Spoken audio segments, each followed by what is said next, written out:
Hello my friends. And this is my only update for today. There are several threads moving at once. Europe's latest maneuvering on Ukraine's EU path. A notable intervention from the Czech president about painful concessions.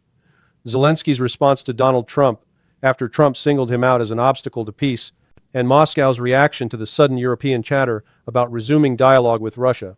But I want to start with what Financial Times reported because it's the most revealing piece of the whole puzzle. Brussels is floating a light EU accession track for Ukraine, one that brings Ukraine in, but strips it of real influence, at least initially.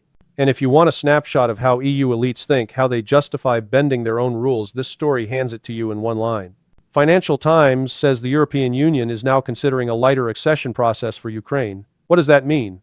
Under the plan as described, Ukraine would be allowed to join the EU, but with severely reduced influence over EU decisions. According to the reporting, Ukraine would initially have no voting rights at leaders' summits or at ministerial meetings. In plain language, Ukraine would be inside the building, but locked out of the room where decisions are made.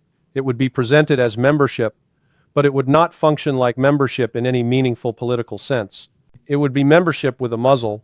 Now, has this happened before? Not in this form.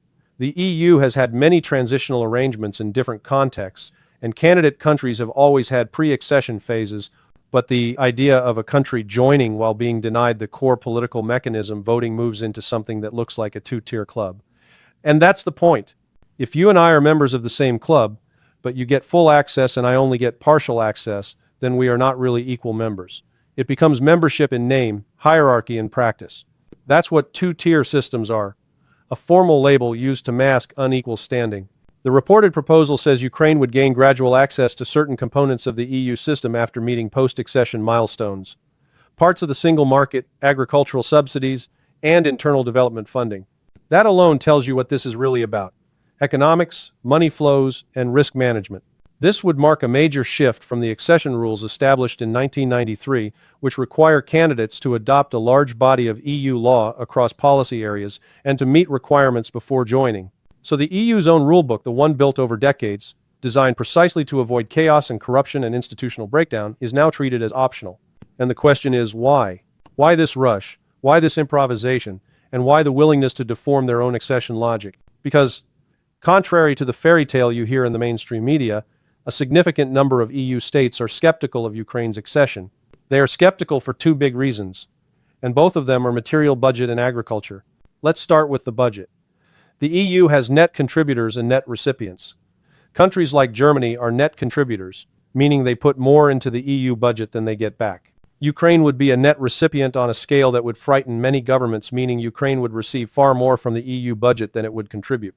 So for net contributors, the fear is straightforward. Once Ukraine joins, the cost burden increases, and the political fights over who pays become even nastier than they already are. Then there's agriculture. Ukraine is a massive agricultural producer. EU countries with strong farming sectors fear that Ukraine's entry would produce competition that could blow up internal political stability, domestic farmers squeezed, prices pressured, subsidy fights intensified, protests amplified. This isn't a small country concern. You see skepticism and anxiety in places like Hungary, Slovakia, Romania, Bulgaria, and you also see worry in wealthier and more politically central states like the Netherlands and France. When you hear people talk about values and solidarity, understand what's underneath. A collision between public moral posturing and private economic fear. Now, here's what the EU's official spin looks like, and this is where the mindset of the Brussels class is exposed. Financial Times quotes an EU diplomat saying, "Extraordinary times call for extraordinary measures. We are not undermining enlargement.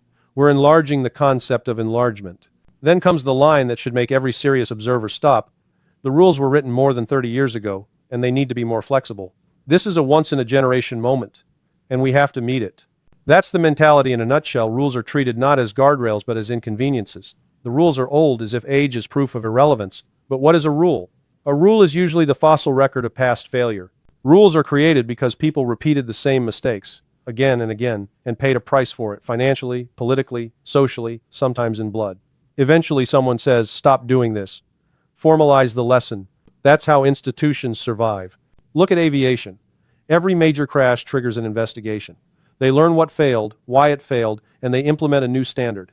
Then, decades later, people who never lived through the consequences of the old failure say, "This rule is outdated. Let's be flexible." That's not sophistication, that's institutional amnesia. It's the arrogance of the comfortable. It's the belief that history's penalties no longer apply because we feel morally certain in the present.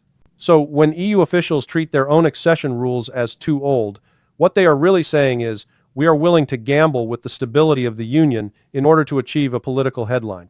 They want to claim Ukraine is being brought into Europe politically, symbolically, even if the internal mechanics don't support it, even if the financial and agricultural consequences are explosive, even if the institutional precedent is poisonous. Then comes another quote that is almost comical in its blame shifting. A second EU diplomat says, "It's a trap set by Putin and Trump, and we are walking into it," referring to risks to EU unity. What does Putin or Trump have to do with Brussels rewriting its own accession architecture? Nothing. This entire affair is a European idea, driven by European political needs and European internal contradictions. If there is a trap here, it's the trap of Europe's own self-deception. They want the optics of strength while avoiding the costs of honest policy. In fact, many people in Russia make a practical argument. It may not even be in Russia's interest for Ukraine to join the EU, at least not in the way the EU is now reimagining itself. One of Russia's central positions has been opposition to Ukraine joining NATO, an alliance explicitly structured as a military bloc against Russia. If NATO membership is ruled out but EU membership becomes a backdoor route into a collective defense architecture because the EU increasingly talks about playing a role in collective defense, then the strategic outcome starts to resemble what Russia objected to in the first place. That's not a Russian trap. That's Europe's own drift into militarization, paired with institutional hypocrisy. Financial Times also reports that multiple EU diplomats warn that many member states, while supportive of Ukraine, oppose measures that create loopholes or establish a two-tier membership system. One senior official warns, "Try to force this down member states' throats, and they will never accept it. It will create a damaging rift between Brussels and national capitals." That right there tells you the truth. Europe is not unified behind this. The public messaging is one thing. The internal fear is another. They're trying to manufacture unity by decree, and it's not working. Now, let's pivot to the Russian reaction because Politico captures something important. The Kremlin sees these European calls for talks as a kind of vindication. Dmitry Peskov says Moscow has noted statements by European leaders, Paris, Rome, even Berlin, suggesting that to ensure stability in Europe, Europeans must talk to Russia. Peskov calls it consistent with Moscow's vision and says if it reflects a genuine strategic shift, it is a positive evolution. But look closely at his phrasing. If this truly reflects Europe's strategic vision, that's cautious optimism edged with skepticism. Russia has watched Europe spend years building an adversarial narrative, closing channels, inflaming rhetoric, outsourcing real strategic decisions, and then, suddenly when reality presses and the costs rise, Europe starts talking again. Even if some European leaders mean it, Russia has every reason to suspect a tactic, a way to manage internal European panic, a way to buy time, a way to reposition without admitting failure.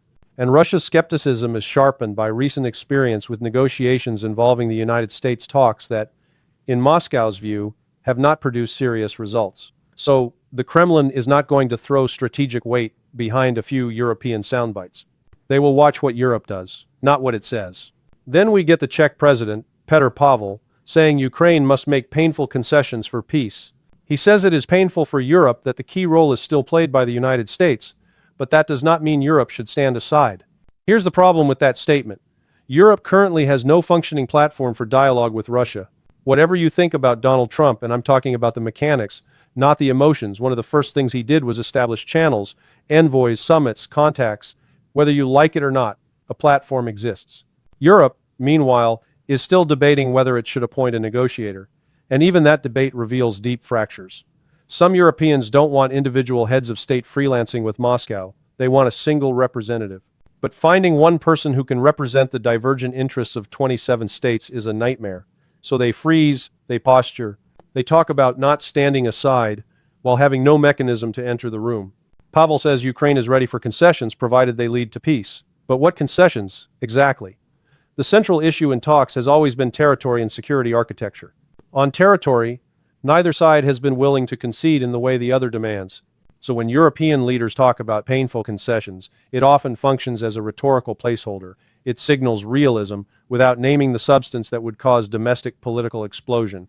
Now to Zelensky's response to Donald Trump. Zelensky says, "The United States wants to end the war tomorrow. Ukraine wants to end it today. The delay comes from Russia, which refuses to sign. Let's speak plainly.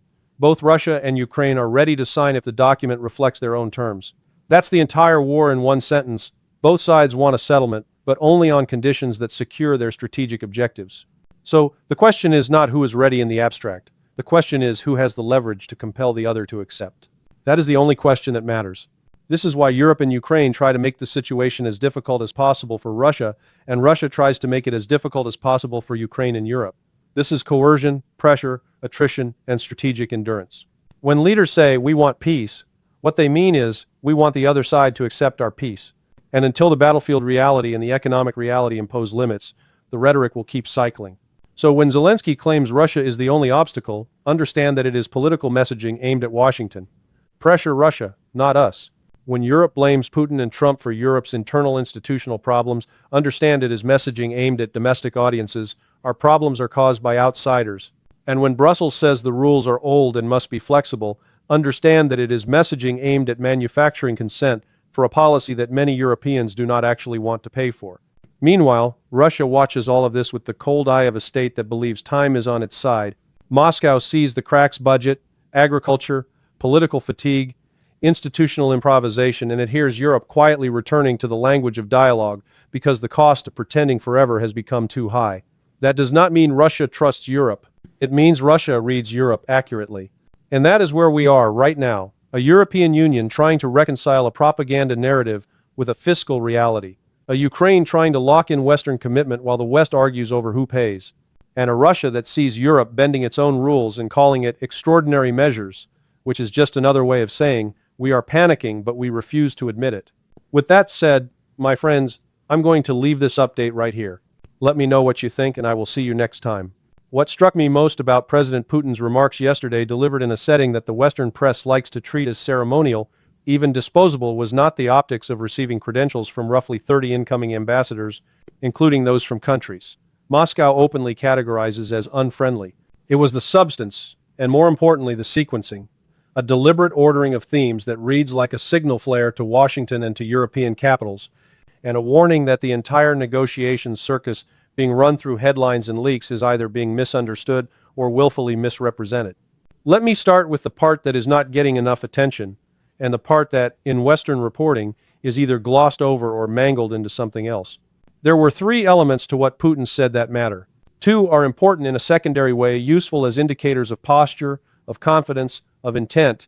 The third is the main event, because it ties Ukraine to something the West has spent years trying to amputate from the discussion: the overall security architecture of Europe. First, Putin delivered what amounts to a reprimand of the United States, and by extension of President Trump, using language that is unusually direct for that format. He said unilateral actions are wrong. He attacked the might makes right philosophy. He emphasized that international law exists, and that Russia upholds it. He defended the United Nations, its charter, and the logic of a multipolar system. And then he anchored this not in vague moralizing, but in the historical legitimacy that the Kremlin always returns to when it wants to frame its position as foundational rather than tactical. The legacy of the Second World War, what fathers, grandfathers, great-grandfathers fought for. And not only Russians, but Americans too. That's not a throwaway line. That is Putin publicly positioning the United States as a country drifting away from the post-1945 order it claims to have built and led. And the timing is not accidental. In the backdrop are actions and rhetoric on Venezuela, Iran, and elsewhere, plus the general American habit of treating rules as instruments rather than constraints. If you're looking for what Putin thinks of Trump, don't look for gossip. Look for that passage. It's a rebuke, and it's delivered in terms meant to be understood not just as policy disagreement, but as a civilizational argument. Russia casts itself as a guardian of the system the West is now undermining. Second, a smaller point but revealing. Putin referred to Cuba explicitly as an ally. In Moscow's vocabulary, ally is not handed out casually, and Cuba is a particularly loaded word in Washington, especially given that the Trump administration has been threatening, probing, posturing around Cuba in recent days. If you want to read that line correctly, don't isolate it as nostalgia. Read it as messaging to Havana, with the Cuban ambassador sitting right there presenting credentials. We are here. We will help. We can provide oil and material support. Stop hesitating and accept what we're offering. It's also messaging to Washington. You might think the Western Hemisphere is your private stage, but Russia is reminding everyone it can still play there, and it can choose to do so explicitly. Now we come to the third element, the core, and this is where the Western media has, in my view, either not read carefully or has decided to pretend not to understand. Putin tied Ukraine to NATO expansion as the proximate cause of the crisis, bluntly, as something that violated promises made to Russia. That is not new in itself. What is new is how he linked it to the idea of settlement. Up to now, Russia has often spoken about Ukraine in the language of battlefield realities, demilitarization, denazification, neutrality, territorial facts, and so forth, while keeping the broader NATO question floating in the background as a moral indictment rather than as a concrete negotiating condition. This time he did something more explicit. He said that achieving a Ukrainian settlement requires that the broader issue, not just NATO and Ukraine, but NATO in general, must be addressed by revisiting the question of a new security architecture for Europe. And he pointed back toward the proposals Russia made in the past, which unmistakably references the draft treaty proposals Russia put on the table in December 2021, before the special military operation began. Here is where the Western press got it wrong or played dumb. Putin spoke about negotiations needing to begin as soon as possible. The Western interpretation immediately became, Putin is ready for a quick settlement in Ukraine. But that is not what he said. What he is actually calling for to begin, as soon as possible, are negotiations to create a new European security architecture. That is an entirely different object. It is not let's stop shooting next week. It's let's reopen the entire foundational dispute that led to this war. And if you understand that, the implication is obvious when U.S. envoys, whether it's Steve Witkoff, Jared Kushner, or whoever the next headline chooses, show up in Moscow, the Russians are going to say something like this. We've looked at your points, 20 points, 28 points, hybrids, revisions, whatever you're calling the plan this week, and we are going beyond your menu. If you want this conflict settled, we are going back to December 2021. We are negotiating the security architecture of Europe all over again. And that means, in practice, revisiting the demand that NATO forces in Eastern Europe be pulled back to the lines of 1,000. 997 over 1,000. 998, i.e., before the big waves of NATO expansion. If that reading is correct, and I have no doubt it is, then you are looking at a drastic hardening of Russia's position. Not rhetorical hardening. Structural hardening. It is Russia saying, we no longer treat Ukraine as a standalone file that can be patched with special clauses. Ukraine is now inseparable from the whole NATO problem, and you do not get to freeze one while ignoring the other. Now, ask yourself, how does the United States even get there? It can't. Not politically, not institutionally, not legally. The Senate will not ratify a treaty that effectively dismantles NATO as we know it. Congress will not endorse a withdrawal that looks like strategic retreat. The permanent security bureaucracy, the neocon ecosystem, the military-industrial complex, the deep state continuity that outlasts presidents will not accept being bound by constraints it has spent 30 years dismantling. Even if Trump wanted to entertain it, and there's no evidence he does, the machinery does not. Which brings us to the real meaning of Putin's move. By floating a requirement that Washington cannot meet, Putin is effectively kicking the entire notion of a negotiated resolution into the long grass. He is saying, we don't trust your proposals. They change daily. They have no stability. Therefore, whatever you offer is not worth paper, because it won't survive your own politics. And if that's the case, Russia will settle Ukraine by military means, on Russia's timetable, using Russia's advantage. This also explains why the current American visit to Moscow chatter feels absurd. What exactly are these envoys even bringing? Which plan is it today? Zelensky's 20 points? A 28-point framework? A Paris summit synthesis? Something in between? The sheer incoherence is itself a message to Moscow. Washington is not negotiating. It is improvising. And in the backdrop, you have the Novgorod drone incident, another one of those events that, from Moscow's perspective, the Americans either enabled, tolerated, or simply didn't bother to restrain. If you are sitting in the Kremlin, you do not see that as a minor irritant. You see it as evidence that Washington either cannot control its client, cannot control its own apparatus, or is playing double games. So the best case for a Witkoff-Kushner trip becomes embarrassingly small, smoothing ruffled feathers, trying to reduce friction, offering a no hard feelings performance after an escalation that Moscow will not interpret as accidental. And yes, if you want a cinematic metaphor, it's the Godfather logic. It's business, not personal, said with a smile that doesn't reach the eyes.